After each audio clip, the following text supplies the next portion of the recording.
Bonjour Manouya, aujourd'hui je reçois Avaya Deplat qui est une habituée maintenant. Tout à fait, hein, bien sûr, là ça commence à faire. Tu viens nous donner la bonne nouvelle, nous apporter la bonne nouvelle de début d'année, voilà. C'est ça. Alors il y a plein de choses. Déjà, pour commencer samedi soir, il y a un truc bizarre. Il y a un truc bizarre et inédit, c'est vrai, c'est la nuit de la lecture. Donc c'est la 2e édition en métropole, mais nous c'est la première fois sur le territoire qu'on se lance dans l'aventure. Et quelque chose d'assez effectivement bizarre, puisque la bibliothèque ouvre ses portes pour la première fois de nuit, de 18h à 22h, accueille tout public pour une soirée autour de la lecture, mais pas que. Donc on va évoquer plusieurs types de lectures et puis en fin de soirée, surtout de 20h à 22h, on va projeter Charlie à la chocolaterie. Puisqu'en fait la thématique de cette première nuit de la lecture, c'est les gourmandises. Donc on va regarder un film et puis on va déguster du chocolat, puisqu'on peut rester sur le thème, voilà. Oh, c'est tentant ça. C'est bien tentant, oui. C'est toi qui as trouvé le thème ? Non, c'est une enseignante. On a soumis le projet. Donc, nous, on reçoit les suggestions du ministère de la Culture et on les relaie aussi aux enseignants pour qu'ils s'approprient des projets et qu'ils proposent des contenus avec leurs étudiants. Donc, à la base, c'est une enseignante qui s'appelle Isabelle Proust, une enseignante de lettres, qui a monté un projet avec ses étudiants. Et donc, c'est à cause de son nom ? Peut-être, tiens, j'y avais pas pensé, sûrement, la Madeleine de Proust, c'est vrai.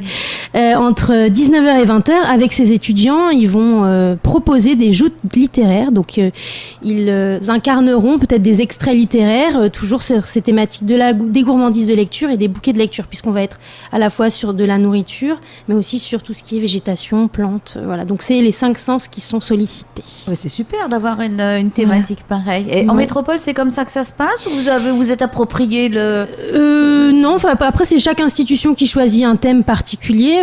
Je ne sais pas si ça a déjà été choisi, à vrai dire, mais nous ça nous est venu comme ça. La gourmandise de la lecture, mais moi j'adhère. On est en Polynésie quand même, et puis dès qu'il s'agit de manger, on s'est dit comment faire venir les gens jusqu'à nous, parce que c'est pas facile de monter jusqu'au campus. Les gens savent pas forcément où c'est, n'osent pas venir parce qu'ils pensent que c'est réservé à la communauté universitaire, aux enseignants ou aux étudiants. Donc le message, c'est vraiment venez. N'importe qui peut venir, sans inscription, c'est libre et profiter avec nous de ce moment de partage. Voilà. Donc, tu connais déjà les textes qui vont être lus ? On garde quand même une petite part de mystère, mais ce que je peux te dire, c'est que donc, pour revenir au départ, donc on arrive à 18h, on est accueilli par Jacques Vernaudon, qui est maître de conférence en sciences du langage, et qui va nous proposer une petite demi-heure sur la thématique du vocabulaire tahitien de la nuit. Donc on va déjà, c'est une belle introduction sur cette thématique de la nuit. Ensuite, la deuxième demi-heure, ce sera Vincent Déris, qui est adjoint à la direction de la bibliothèque de l'université, qui va parler d'Anaïté. On en avait parlé sur le salon du livre déjà. C'est une nouvelle plateforme numérique, une bibliothèque scientifique polynésienne qui présente plein d'ouvrages, plein de documents du patrimoine polynésien, qui est libre d'accès, alors des textes, des livres, des photos, des cartes postales, plein de choses. Et donc on va découvrir cette plateforme ensemble avec des iPads. Donc on fait aussi appel à la nouvelle technologie, puisqu'il n'y a plus que le livre papier aujourd'hui. Donc voilà, ces 2 premières demi-heures. Ensuite on passera aux joutes littéraires avec les étudiants d'Isabelle Proust. Et après, du film au livre, on passera du livre au film, on passera à Charlie à la chocolaterie. Voilà, tout un programme. Vous avez concocté ça Et puis pour essayer de toucher un peu tout le monde, à la fois des choses plus sérieuses avec les conférences, faire appel aux étudiants, et puis après, en dernière partie de soirée, on se détend, on installe des POE, des coussins, on s'installe, un peu comme un cinéma en plein air, sauf qu'on sera à l'intérieur. Vu que c'est la saison des pluies, c'est pas si mal. Oui, c'est peut-être plus prudent. Voilà. Et puis on profite de cette dernière partie de soirée ensemble en se détendant. Et il y a beaucoup d'étudiants qui vont s'inscrire, il y a besoin de s'inscrire Alors pour les joutes littéraires, c'est déjà les étudiants sont déjà sollicités par leurs enseignants, donc je pense qu'ils seront une dizaine. Et après, c'est ouvert à tout le monde, donc tant que si des étudiants veulent venir, mais aussi avec leurs familles, leurs enfants, parce que ce qu'on n'a pas dit aussi, c'est qu'il y a des ateliers contes. On souhaitait que ce soit ouvert à tous, et il y avait la problématique de si les parents viennent, comment ils font avec leurs enfants. Donc il fallait aussi dans un placard. Bien sûr, voilà. Voilà. Dans les magasins, dans les archives où il fait 16 degrés pour les gars. Donc il y aura des ateliers contes par Coco la conteuse aussi. Ah oui, voilà, en parallèle de ce moment un peu plus adulte avec les conférences d'un côté et les joutes littéraires et les enfants avec les ateliers contes. Voilà. Vous avez pensé à tout. Exactement. On espère que les gens seront au rendez-vous parce que c'est vrai que pour une première édition, on ne sait jamais trop ce que ça va donner. Parce que c'est en partenariat avec la Maison de la Culture. Ils font quelque chose aussi. Alors, ils font quelque chose, c'est ça. C'est pas forcément en partenariat. En fait, c'est quelque chose qui est proposé par le ministère. Après, libre aux associations, aux institutions de s'en saisir. C'est vrai que pour l'instant, on a fait un peu chacun de notre côté sans trop savoir parce que que du coup, comme j'ai reçu les deux infos.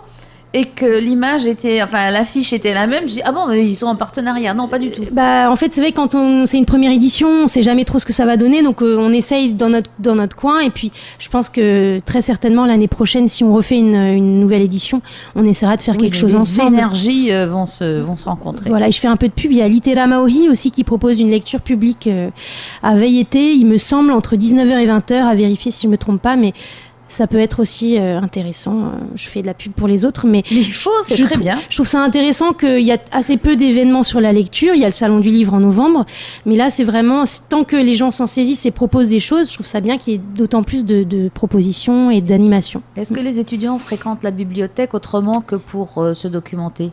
Oui, bien sûr, puisque depuis quelques mois, quelques années maintenant, on organise quand même des rendez-vous culturels et artistiques réguliers. En plus, dans le couloir qui est le lieu de passage pour se rendre dans la salle de lecture. Donc, on voit que de plus en plus font attention, posent des questions. On a même été sollicité par une étudiante qui avait fait un stage dans une association qui s'appelle Tahiti Héritage. Et ça a donné lieu à une exposition il y a quelques mois de ça, en septembre-octobre, donc sur l'eau dans la culture polynésienne. Donc, il y a même aussi des étudiants maintenant qui se saisissent de thématiques et qui viennent nous les proposer. Donc pour nous, c'est une réussite. Ça veut dire que petit à petit, ça les sensibilise. Ça prend du temps, mais ça fonctionne pour l'instant. Et il y a un autre événement majeur aussi qui se déroule en ce moment. C'est une exposition de Jean-Paul Forest. C'est ça, un artiste plasticien, donc Jean-Paul Forest, effectivement, qui lui travaille depuis de nombreuses années sur les pierres, les galets, notamment dans la vallée de la Papenot. Il a fait plusieurs expositions en 2015 au Musée des Îles. Enfin voilà, c'est un artiste qui est installé ici depuis longtemps. Son travail est assez bien identifié. Et en fait, en ce moment, il expose à Bruxelles jusqu'en avril dans une grande exposition qui s'appelle Océania, au musées royaux des arts et de l'histoire. Qui a rassemblé ses collections sur l'Océanie. Donc ils ont fait toute une rétrospective sur le patrimoine, voilà. Et la dernière salle est réservée à Jean-Paul et il travaille plutôt sur l'aspect contemporain. Il présente un travail océanien contemporain et il a souhaité exposer à la bibliothèque un peu pour faire un écho, si tu veux. Pour montrer aussi qu'il se passait des choses. Il n'est pas présent, il ne fera pas de conférence. Alors il y a eu une inauguration hier, il était présent. Après il est assez disponible, donc si jamais déjà quand on était en train d'installer, c'était super parce que les étudiants posaient plein de questions, ils sont curieux. D'habitude ils sont timides, mais là ils étaient tellement, je pense, touchés par son travail sur des galets cousus qu'il y en a certains qui ont vaincu leur timidité et qui sont allés lui poser des questions. Où est-ce qu'il avait trouvé ses cailloux, comment il faisait. Enfin, il y a eu un échange. C'est très étonnant cette façon de travailler. Ouais. Et puis c'est très méticuleux. C'est vraiment, je vous invite à y aller, c'est très très beau. Vraiment, c'est touchant.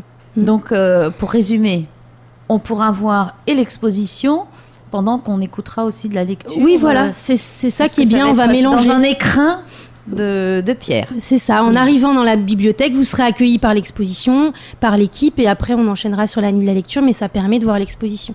Et cette exposition, elle est visible jusqu'au 28 février, donc ça laisse un petit peu de temps à chacun. On rappelle quand même qu'on est ouvert du lundi au vendredi de 7h30 à 19h, donc ça permet aux gens de venir peut-être après le travail sur le chemin du retour, et après le samedi de 8h à 16h. Eh bien, merci, voilà. Laïa. Merci beaucoup, à très bientôt.